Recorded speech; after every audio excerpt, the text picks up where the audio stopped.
ہمارا بہترین سرمایہ ایمان ہے.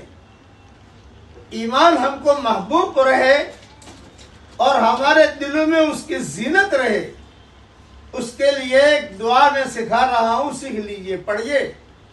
اللہم حبب الینا الایمان وزینہ فی قلوبنا. اے ہمارے پیارے اللہ، ہمارے دلوں میں ایمان کی محبت کوٹ کوٹ کے بھر دے اور اسے ہمارے دلوں کی زینت بنا دے.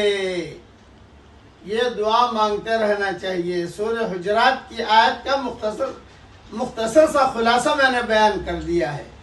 اللہ تعالی ہم سب کو ایسا ایمان دے کہ اس کے بعد کفر نہ ہو، اور ایسی ہدایت دے کہ اس کے بعد گمراہی نہ ہو، اور ایسی عزت دے کہ اس کے بعد ذلت نہ ہو، اور ایسا اللہ ہمیں اپنا قرب دے کہ اس کے بعد اللہ سے دوری نہ ہو.